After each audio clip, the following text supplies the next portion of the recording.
Assalamualaikum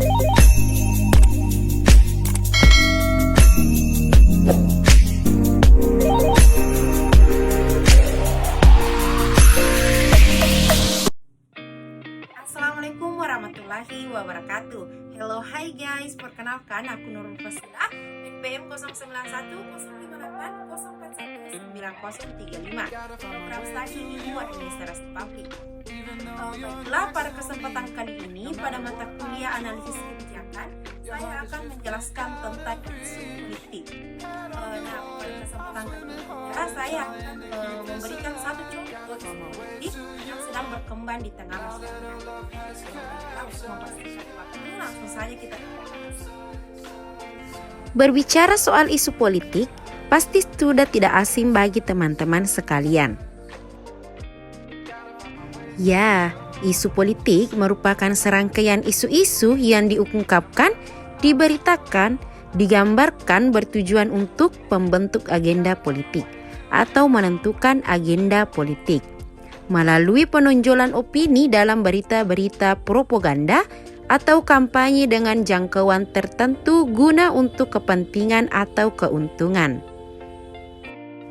Mengutip dalam CNN Indonesia, Jokowi buka kemungkinan reshuffle kabinet sebelum 2024. Presiden Joko Widodo memberi sinyal akan melakukan kocok ulang kabinet atau reshuffle sebelum masa jabatannya berakhir pada 2024. Mungkin reshuffle kabinet di akhir masa pemerintahan, ucap Jokowi di Bendungan Sukamahi, Kabupaten Bogor, Jumat 23 Desember. Sebelumnya, survei Carta Politika Indonesia menyebut kepuasan politik terhadap kinerja pemerintahan Jokowi ada di angka 72,9%. Pada saat yang sama, kepuasan publik terhadap kinerja menteri-menteri Jokowi hanya 60,5%. Sebelumnya, survei Carta Politika Indonesia menyebut kepuasan publik terhadap kinerja pemerintahan Jokowi ada di angka 72,9%. Pada saat yang sama, kepuasan publik terhadap kinerja menteri-menteri Jokowi hanya 60,5%. Carta menyebut ada 61,5% responden yang setuju reshuffle kabinet. Sebanyak 26,6% responden tak setuju Jokowi kembali merombak kabinetnya. Desakan reshuffle menguat setelah keputusan Partai Nasdem mendukung Anies Baswedan sebagai calon presiden. Sejumlah kelompok pendukung Jokowi tak suka Nasdem menjadi sosok yang dinilai bertentangan dengan Jokowi secara politik.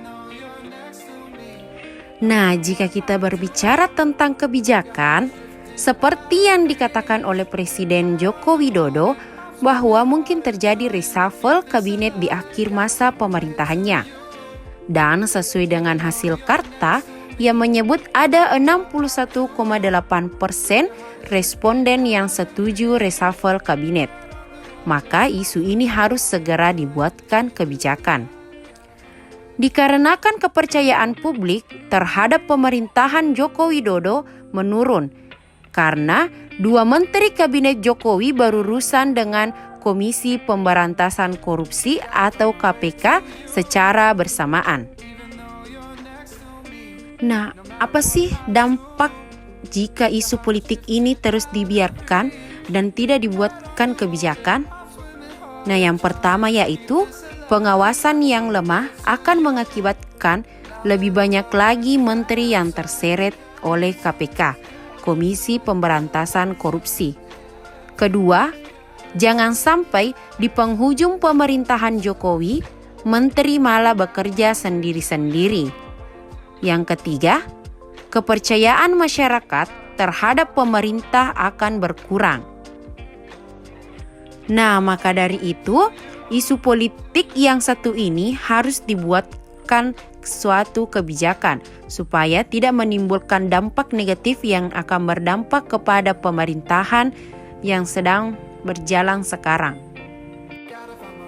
Baiklah, itulah tadi sedikit pemaparan dari saya tentang analisis kebijakan yang terpokok pada isu-isu politik yang berkembang pada masa sekarang, yaitu Jokowi akan mereshuffle kabinetnya sebelum masa pemerintahannya berakhir. Kurang dan lebihnya mohon dimaafkan. Billahi fisabilil haq, fastabikul khairat. Wassalamualaikum warahmatullahi wabarakatuh.